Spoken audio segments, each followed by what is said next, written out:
Hello everyone, how are you all? I hope you all are very well. Welcome back to my channel, Mind Tales English channel में आपका बहुत बहुत स्वागत है।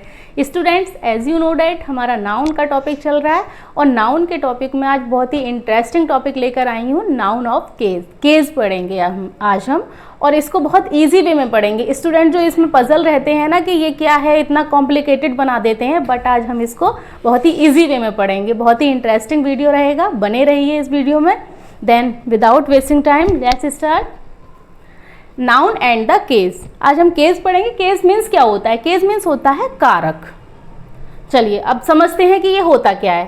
Kinds of case, सबसे पहले इसके काइंड देखेंगे। नॉमिनेटिव केस हो गया, ऑब्जेक्टिव केस हो गया, पजेसिव केस हो गया। अब नॉमिनेटिव केस दे दिया, बच्चे पजल हो जाते हैं कि नॉमिनेटिव पता नहीं क्या है। नॉमिनेटिव कुछ नहीं है, सिर्फ ऐसे समझिए कि सब्जेक्ट को हम नॉमिनेटिव बोलते हैं, सब्जेक्ट को नॉमिनेटिव बोलते हैं। एंड ऑब्जेक्टिव केस ऑब्जेक्ट को बोलेंगे। पजेसिव केस जो अधिकार, जहाँ पे अधिकार की बात आ जाती है, जहाँ पर संबंध की बात आ जाती है, वहाँ पर हम पजेसिव केस का यूज़ करते हैं। अब इनका हम यूज़ कैसे करते हैं ये समझेंगे सबसे पहले। अब समझेंगे सबसे पहले nominative case. Nominative case mind में बस ये है कि रखिए कि नॉमिनेटिव केस है, बट आप ये मानिए कि ये सब्जेक्ट है, हम सब्जेक्ट के बारे में बात कर रहे हैं। तो सबसे पहले हमारे लिए सब्जेक्ट पहचानना आना चाहिए कि सब्जेक्ट क्या होता है। जैसे nominative case subjective of verb. Verb का सब्जेक्ट कैसे पहचानते हैं हम? जब हम किसी भी सेंटेंस में हु का क्वेश्चन करेंगे, और वर्ब के चैप्टर में मैंने आपको बहुत अच्छे से बताया है कि हम सब्जेक्ट कैसे पहचानते हैं, ऑब्जेक्ट कैसे पहचानते हैं, डायरेक्ट ऑब्जेक्ट कैसे पहचानते हैं, इनडायरेक्ट ऑब्जेक्ट कैसे पहचानते हैं। आप वर्ब के टॉपिक में जाके देखिए, बहुत अच्छे से क्लियर किया है मैंने। देन यहाँ भी बताऊंगी, जितना सफिशियंट है उतना यहाँ भी बताऊंगी। Hari killed a tiger. Hari killed a tiger, Hari ने टाइगर को मारा। किसने मारा? तो हु का क्वेश्चन किया हमने, तो हरी आ गया। हरी क्या है? सब्जेक्ट है। तो ये क्या हो गया? नॉमिनेटिव केस हो गया। एंड राम हैज अ काव। काव किसके पास है? राम के पास है। तो राम क्या है इसमें? सब्जेक्ट हो गया, मीन्स नॉमिनेटिव केस हो गया। आई होप आपको अब नॉमिनेटिव केस में कोई भी कंफ्यूजन नहीं रहेगी, ये आप क्लियर कर पाए हैं। ये ऑब्जेक्टिव केस। ऑब्जेक्टिव केस क्या होता है? जो सेंटेंस में ऑब्जेक्ट होता है उसी को हम ऑब्जेक्टिव केस बोलते हैं। देन हमें इसको पहचानना आना चाहिए कि पहचानते कैसे हैं। जैसे सेंटेंस में हम वर्ब से हु का क्वेश्चन करेंगे तो सब्जेक्ट निकलेगा, और व्हाट का क्वेश्चन करेंगे तो उसका ऑब्जेक्ट निकल आएगा। जैसे यू टीच हर, देखिए यू टीच हर, वह उसे पढ़ाती है, तो इसमें ये क्या है? इसका ऑब्जेक्ट है। ये इसका सब्जेक्ट हो गया एंड ये इसका ऑब्जेक्ट हो गया। अब ऑब्जेक्ट और सब्जेक्ट पहचानने के लिए सबसे पहले आप यहाँ आ जाइए, ये जो टेबल है इसको भी देख लीजिए।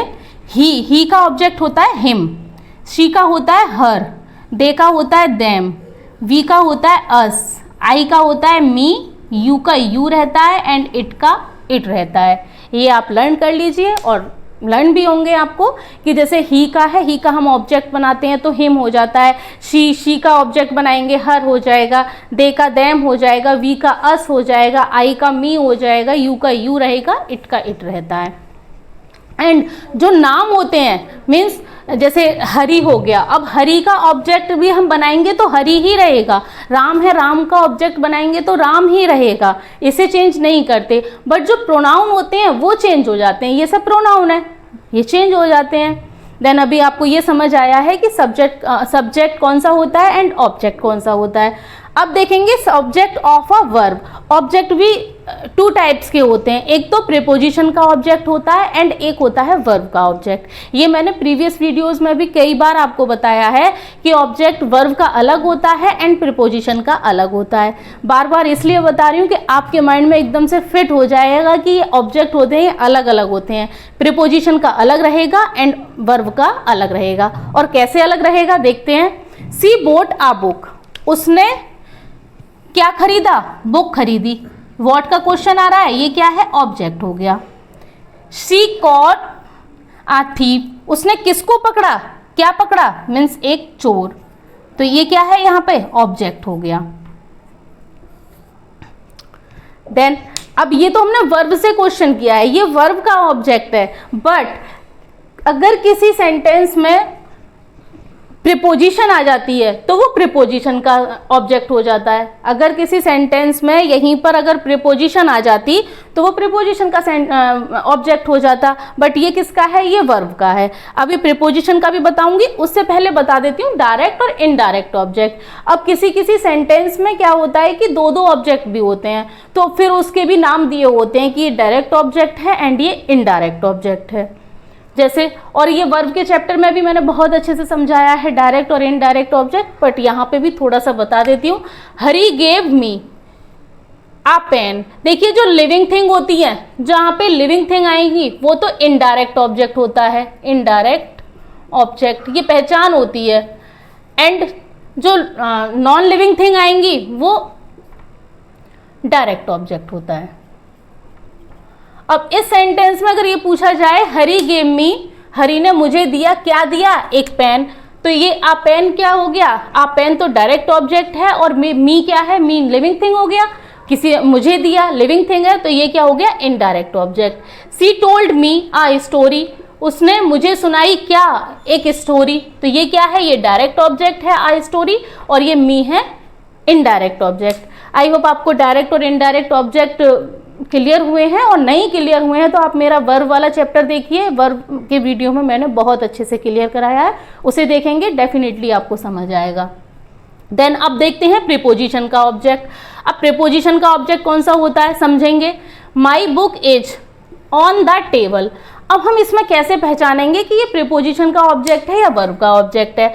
अब देखिए कि इसमें वर्ब का ऑब्जेक्ट तो है ही नहीं, माई बुक इज, अब यहाँ ऑन आ गया, ऑन द टेबल। अब ये द टेबल ये ऑब्जेक्ट तो है, बट है किसका, प्रीपोजिशन का ऑब्जेक्ट, तो इसको बोलेंगे object of a preposition.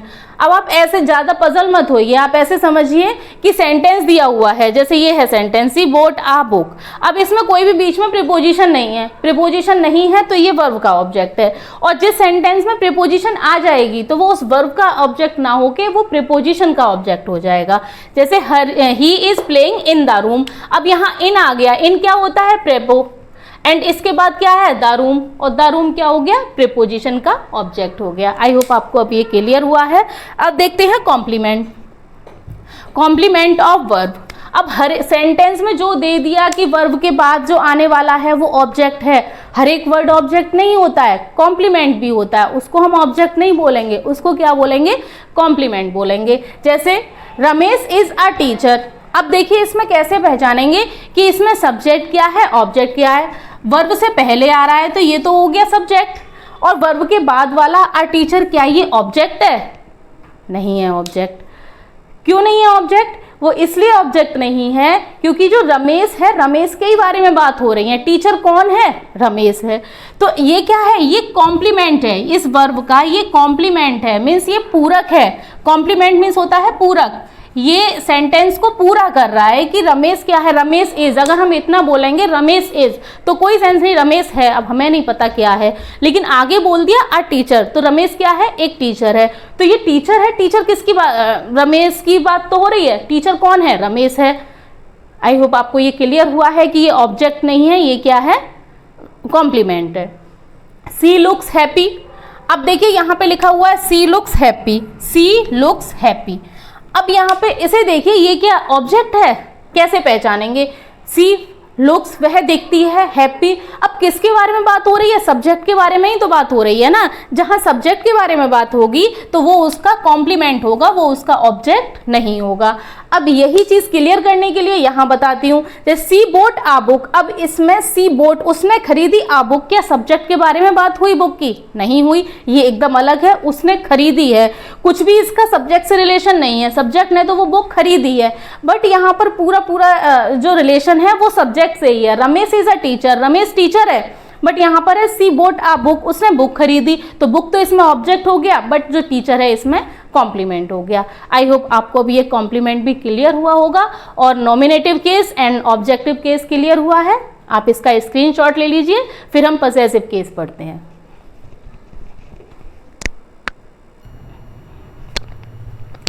Next one देखते हैं स्टूडेंट्स। अब देखेंगे पजेसिव केस। पजेसिव केस क्या होते हैं, पजेसिव केस के जहाँ पर किसी का अधिकार बताया जाए, संबंध बताया जाए, वहाँ पर हम पजेसिव केस का यूज़ करते हैं। जैसे राम की बुक, तो उसको हम कैसे बोलेंगे, राम्स बुक। एंड सीता का घर, सीताज हाउस, तो उसमें एपोस्ट्रॉफी एस लगा देंगे तो मीन्स उसमें क्या हो गया, उसका उसके ऊपर अधिकार है, पॉसेसिव केस हो गया कि राम का अधिकार किसके ऊपर है, राम्स बुक बोल दिया तो राम की किताब, किसकी किताब है, राम की किताब है, तो मीन्स राम का अधिकार है उस पर। सीताज हाउस, सीताज का घर है, सीता का अधिकार है उस पर। तो इस टाइप से जो होते हैं उनको हम पॉसेसिव केस बोलते हैं। और इनका यूज़ कैसे करते हैं, देखिए एपोस्ट्रॉफी एस लगा के करते हैं, और कहीं कहीं हम सिर्फ एपोस्ट्रॉफी लगा देते हैं, एस नहीं लगाते। और वो हम कहाँ नहीं लगाते, और एपोस्ट्रॉफी एस जो हम लगाते हैं वो सिर्फ लिविंग थिंग्स के साथ लगाते हैं, नॉन लिविंग थिंग्स के साथ नहीं लगाते। ऐसे नहीं कह सकते हम टेबल्स लेग, नहीं, क्या बोलेंगे, लेग ऑफ टेबल। जो नॉन लिविंग होती हैं वहाँ पर हम ऑफ का यूज़ करते हैं। तो नॉन लिविंग थिंग का मैं आगे बताऊंगी, बट अभी मैं लिविंग थिंग का क्लियर कराती हूँ। देखिए अब इसमें इंपॉर्टेंट रूल देखिए, तो apostrophe S is use with living thing, ये सिर्फ लिविंग थिंग के साथ यूज होता है एपोस्ट्रॉफी एस। और सिंगुलर लिविंग नाउन देखते हैं सबसे पहले, सिंगुलर लिविंग नाउन, जैसे सीता हो गया, सीताज बुक, सीता की किताब, गीताज पेन, गीता का पेन, रोहन शॉप, रोहन की शॉप। इस टाइप से हमने एपोस्ट्रॉफी लगाया, इसका इसमें पोजेशन बता दिया। अब plural living noun, plural living noun का क्या मतलब है कि उसमें वर्ड में एस लगा हो, जिसमें एस लगा हुआ होता है तो सिर्फ वहां पर हम एपोस्ट्रॉफी लगाएंगे, एस नहीं लगाएंगे। जैसे बॉयज लिखा हुआ है, एस इसमें पहले से ही आया हुआ है, तो हम इसका ऐसे नहीं कर देंगे बॉयज इज, ऐसे कर दिया फिर ऐसे कर दिया, नहीं, रॉन्ग हो जाएगा। Boys school, poor girls fund. देखिए आप ऐसे याद रखिए, जिसमें एस पहले से लगा हुआ है उसमें हम एस नहीं लगाएंगे, उसमें सिर्फ एपोस्ट्रॉफी लगाएंगे। नेक्स्ट वन देखते हैं, without S ending plural noun. अब जिसमें एस नहीं होता है बाद में और प्लूरल नाउन होते हैं तो उनके साथ हम कैसे करते हैं, कैसे उनका पोजेशन बनाते हैं। जैसे मैन प्लूरल हो गया, बट इसमें क्या है कि इसमें ये प्लूरल है तो प्लूरल कैसे बनता है, ई हम चेंज कर देंगे, ए होता तो एक आदमी, एंड ई है तो बहुत सारे, तो यहाँ पर ये प्लूरल बन गया। जब यहाँ पर एस नहीं है तो यहाँ पर हम लगा देंगे एपोस्ट्रॉफी एस लगाएंगे, men's face, women's dresses, children's toys, यहाँ पर हम एपोस्ट्रॉफी एस लगा देंगे। आप सीधा सीधा ये याद रखिए कि जहाँ पर एस पहले से ही है वहाँ पर हम सिर्फ एपोस्ट्रॉफी लगाएंगे, और जहाँ पर एस नहीं है वहाँ हम एपोस्ट्रॉफी एस लगाएंगे। देन नेक्स्ट देखेंगे, हिजिंग साउंड नाउन होते हैं कुछ। हिजिंग साउंड मीन्स जिसमें हिजिंग मीन्स सा की आवाज़ आती है, उनको हम हिजिंग साउंड बोलते हैं। जैसे हो गया जीसस, तो सा की आवाज़ आ रही है जीसस, तो ऐसी जो साउंड आती है वहाँ पर भी हम एस का यूज़ नहीं करते, सिर्फ एपोस्ट्रॉफी का एस करते हैं, यूज़ करते हैं। Jesus life, Keats poem, for justice sake, Socrates idealism. I hope आपको ये क्लियर हुआ है कि हिजिंग साउंड कौन सी होती हैं, और ऐसे जो नाम होते हैं उनके बाद में भी हम एस का यूज़ नहीं करते हैं, सिर्फ एपोस्ट्रॉफी का एस करते हैं, यूज़ करते हैं। एंड पर्सोनिफाइड थिंग्स होती हैं कुछ, जैसे at doors, at death's door means मौत का दरवाज़ा, तो यहाँ पे हम एपोस्ट्रॉफी एस का यूज़ करेंगे। जो पर्सनिफाइड किया जाता है किसी थिंग को तो वहाँ पर हम एस का यूज़ करते हैं, जैसे ड्यूटीज़, कॉल, इस टाइप के वर्ड होते हैं। देन स्टूडेंट आई होप आपको क्लियर हुआ है, आप इसका स्क्रीनशॉट ले लीजिए, फिर मैं थोड़ा आगे का बताती हूँ।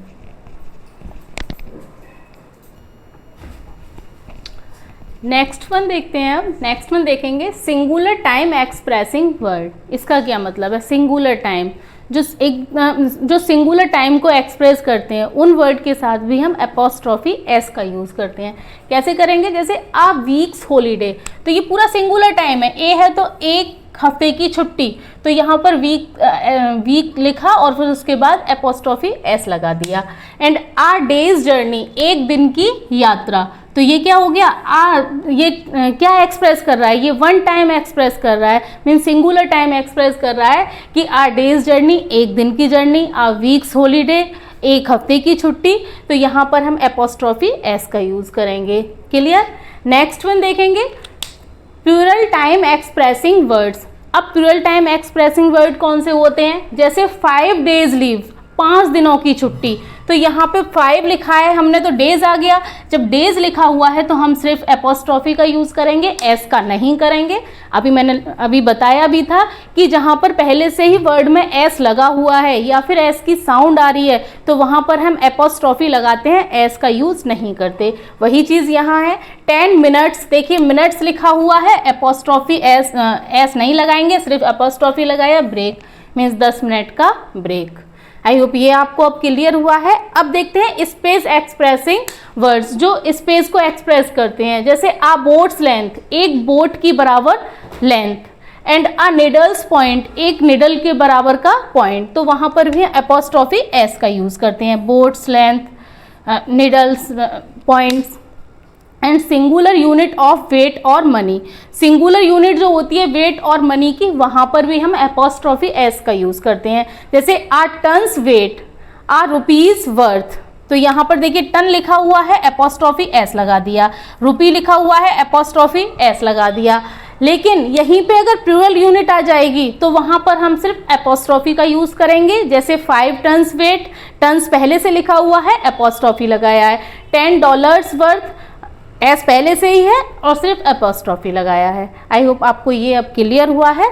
अब समझेंगे कंपाउंड नाउन्स। कंपाउंड नाउन्स मैंने कल भी आपको बताए थे।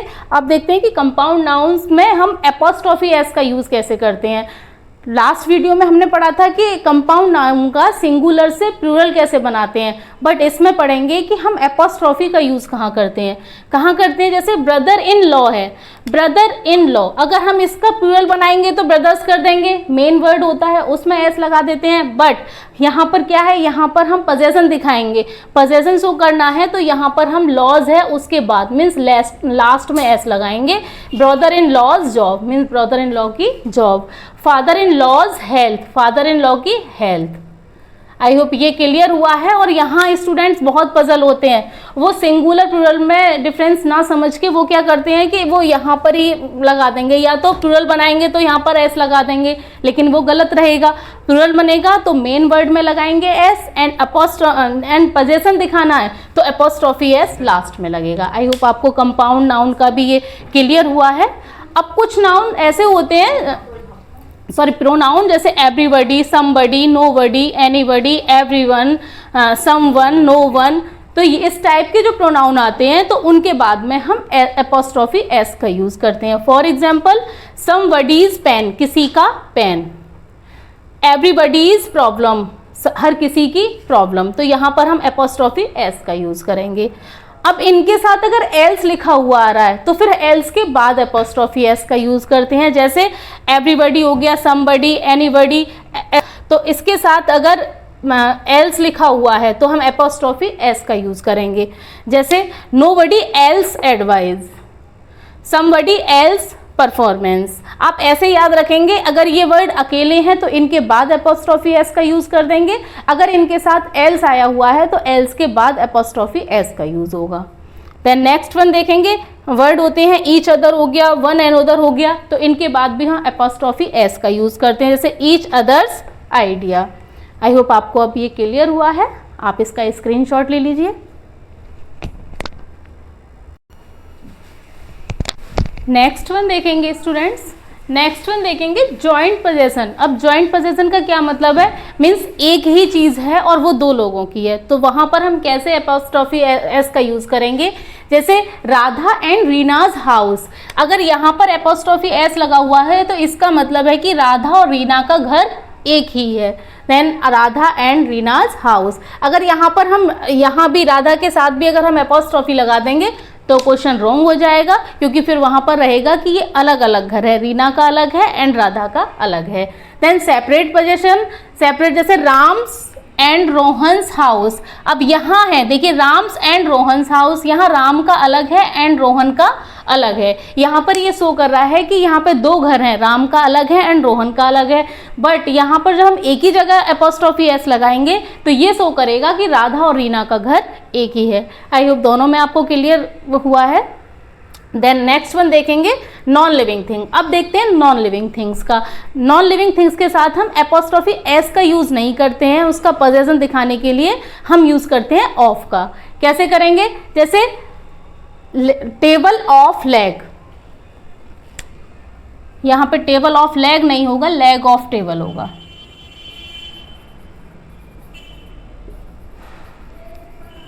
Lag of table means lag of table. अब उसकी मेज की टांग, तो उसको कैसे बोलेंगे? Lag of. इसको हम टेबल्स लैग नहीं बोल सकते, अगर टेबल्स लैग बोल देंगे तो रॉन्ग हो जाएगा। अब इसको क्यों नहीं बोल सकते? क्योंकि इसमें इसका सिर्फ वो अधिकार नहीं है, सिर्फ इसका उससे संबंध है, रिलेशन है, बट वो अधिकार नहीं है।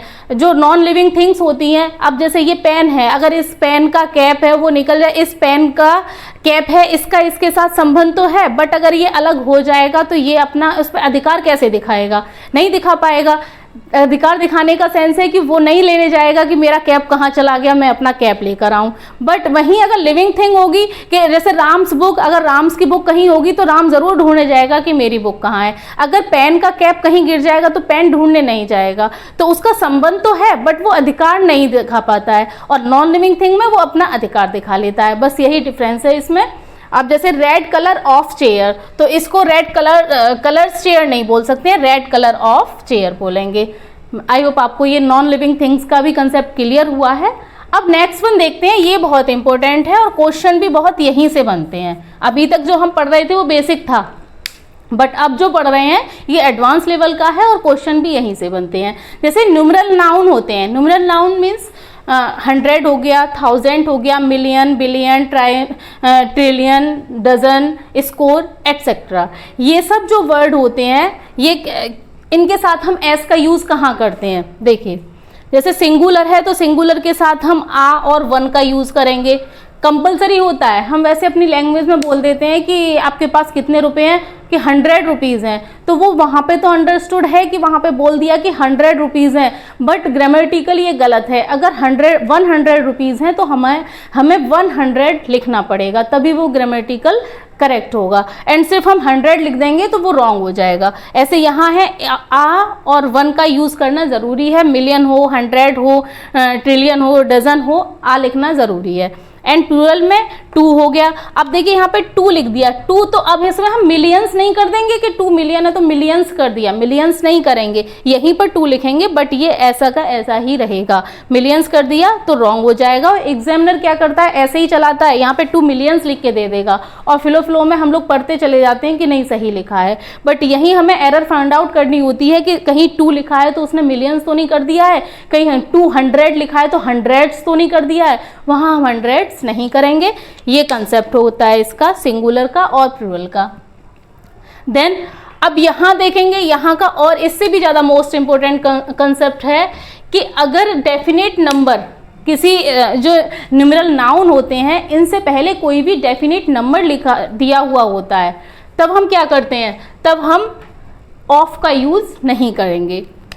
क्या कहा मैंने, जब इससे पहले डजन है, 1000 है, मिलियन है, इससे पहले कोई भी डेफिनेट नंबर दिया हुआ है तो उससे फिर उसके बाद हम ऑफ का यूज़ नहीं करते हैं। क्या करते हैं, देखिए, if counting is use before numeral nouns in this case of is not use after them, इसके बाद ऑफ का यूज़ नहीं करेंगे। जैसे लिखा हुआ है ना 1 डजन ऑफ बनानास, रॉन्ग हो जाएगा। क्या लिखेंगे, 1 डजन एग्स, जैसे 1 डजन एग्स हो गया, 1 डजन बनाना हो गया, 2 डजन एग्स हो गया। अब यहाँ पर 1 लिखा हुआ है और यहाँ हम एग्स लिख रहे हैं, क्यों लिख रहे हैं, क्योंकि 1 डजन में कितने होते हैं, 12 होते हैं, तो इसलिए यहाँ पे हमने एग्स लिखा है। अब यहाँ डजन नहीं करेंगे, डजन्स नहीं कर देंगे। अब क्यों नहीं करेंगे डजन की, कल मैंने एक और कंसेप्ट आपको समझाया था कि ये जो होता है ये नाउन होता है और इससे पहले जो लगा होता है इसको हम एडजेक्टिव कंसिडर करते हैं।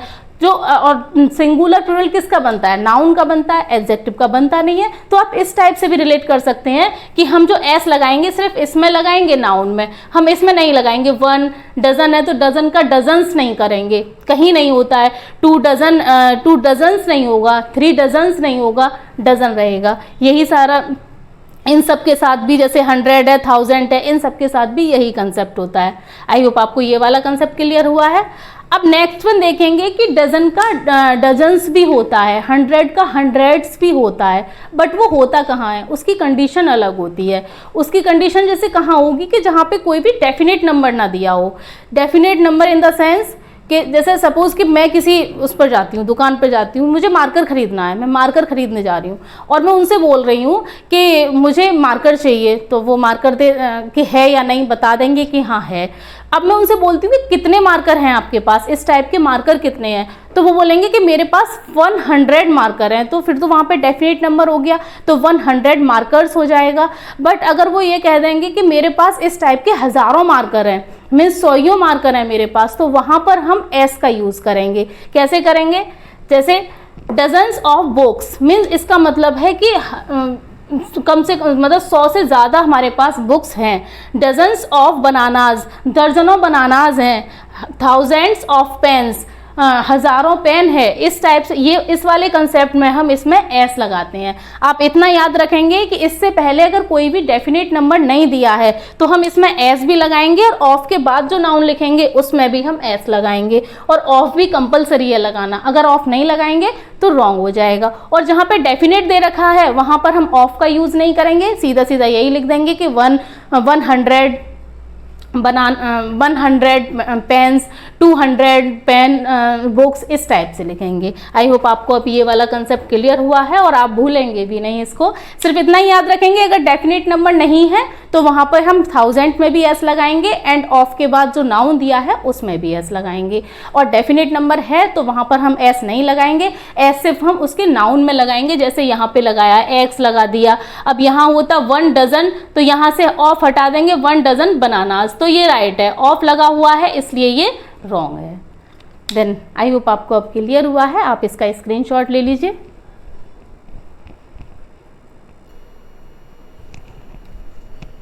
अब नेक्स्ट वन एक और कंसेप्ट समझते हैं, बहुत प्यारा कंसेप्ट है, इसको समझेंगे। Numeral adjective. अभी हमने न्यूमेरल नाउन पढ़ा था, अब पढ़ेंगे न्यूमेरल एडजेक्टिव। कौन से होते हैं? जैसे जो काउंटिंग होती हैं, जो नाउन दे रखा है उससे पहले जो काउंटिंग होती है वो एडजेक्टिव होती हैं। जैसे 1 2 3 4 etcetera, counting plus plural noun. अब ये मैं क्यों बता रही हूँ? ये इसलिए बता रही हूँ, जो अभी मैंने नाउन बताया था उसमें हम एस नहीं लगा रहे थे। जैसे 200 300 उसमें नहीं लगा रहे थे, बट यहाँ लगाएंगे। जैसे 1 गर्ल है तो यहाँ तो एस आएगा ही नहीं।